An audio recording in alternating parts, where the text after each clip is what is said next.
किराएदार ने मेरी प्यास बुझाई। मेरा नाम शालिनी है। मैं विधवा हूँ। 1 साल पहले मेरे पति का रोड एक्सीडेंट में निधन हो गया था। मेरा एक 3 महीने का बच्चा है। मेरा घर बहुत बड़ा है, इसलिए किराएदार रखकर मैं अपना खर्च चलाती हूँ। एक दिन एक किराएदार कमरे की खोज करता हुआ मेरे घर आया।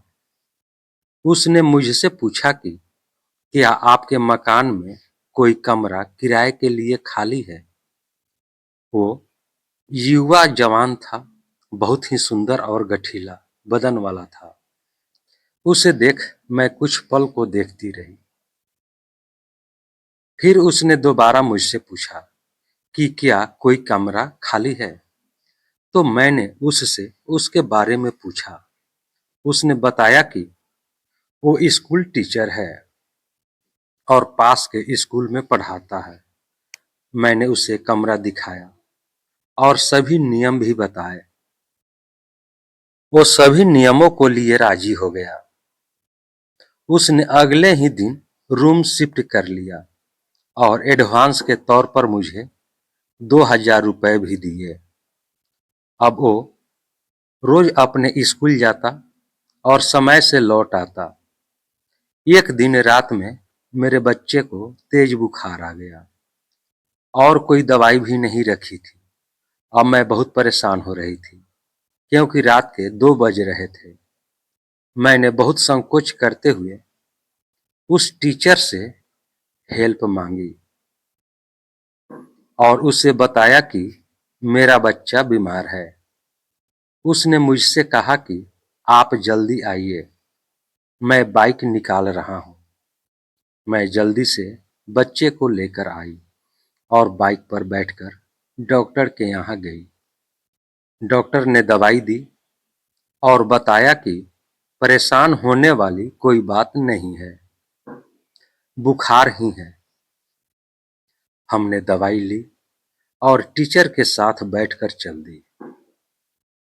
मैं एक हाथ से बच्चे को गोद में लिए था और दूसरे हाथ से उसको पकड़े हुए थी। मैं अपने आप को उसके पास खींच रही और वो यह महसूस भी कर रहा था। जब उसे लगा कि मैं उसे जानकर स्पर्श कर रही हूँ, तो उसने बातचीत चालू की और मेरे बारे में जानना चाहा। मैंने भी उसे सब बता दिया। फिर उसने कहा, आप अकेली हैं, कोई साथी खोज लीजिए। आपकी अभी उम्र ही क्या है? मैंने कहा, हाँ, आप सच बोल रहे हैं। मैं भी बिना पति के अधूरी हूँ, लेकिन क्या करूँ? मेरी आंखों में आंसू थे और मैं उसके कंधे से लिपट कर रोने लगी। उसने कहा कि आप परेशान न हो, मैं हूं ना। आपको जो भी जरूरत हो आप मुझसे बोलना, मैं आपकी पूरी हेल्प करूंगा। इन बातों के बीच हम घर पहुंच चुके थे।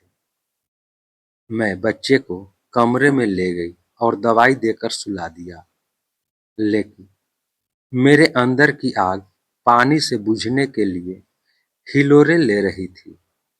मैंने 2 कप चाय बनाई और 1 कप में भिगोरा डाल दिया और चाय टीचर के कमरे में लेकर पहुंची और टीचर से कहा कि वो चाय पी लें। उन्होंने कहा, इसकी क्या जरूरत थी? मैंने कहा कि आपने मेरी इतनी हेल्प की है तो मेरा भी कुछ फर्ज बनता है। ये बात कहते हुए मैंने उनकी आंखों में प्यार खोजना शुरू किया। टीचर नीचे निगाहें करके बात करने लगा। उसने कहा कि आइए, आप बेड पर बैठ जाइए। मैं बैठ गई। टीचर ने चाय की चुस्की लेते हुए पूछा कि क्या चाय अदरक की है? तो मैंने पूछा, क्या हुआ, आपको अच्छी नहीं लगी क्या? तो उन्होंने कहा, नहीं, ऐसी नहीं, बहुत ही अच्छी चाय है। हमने बहुत सी बातें की, अब दवाई असर करने लगी थी। मैंने सोचा कि यह समय ठीक है अपनी पहल करने के लिए। मैंने अपना हाथ उसके हाथ पर रखते हुए कहा कि आपने हमारी हेल्प की है, यह एहसास मैं कैसे उतारूंगी। उसने रोमांटिक होते हुए कहा कि ऐसा न बोलो, मेरा भी कुछ हक है आपकी हेल्प करने का। फिर मैं आंखों में आंसू लेते हुए उससे लिपट गई। वो मुझे सहलाते हुए बोला, आप परेशान न हो, मैं आपके साथ हूँ। मैंने बिना डरे उसे किस कर दिया। दवाई के असर से उसने भी खुद को संभाल न पा रहा था और उसने भी मुझे किस किया। उसकी मजबूत बाहें मुझे जकड़ ली, जो मुझे बहुत सुकून दे रही थी। उसने लगभग 30 मिनट तक फायर किया और मुझे खुश किया। अब वो मेरे साथ रह रहा है। लोगों की नज़र में वो किराएदार है, लेकिन असल में वही मकान मालिक है। दोस्तों, यह कहानी आपको कैसी लगी? कहानी को लाइक करें, शेयर करें। चैनल पर नए हैं तो चैनल को सब्सक्राइब कर लें। बेल आइकन का बटन दबा दें कि आपको इस तरह की कहानी मिलती रहे। अब हम लोग अगले वीडियो में मिलेंगे। तब तक के लिए जय हिंद, जय भारत।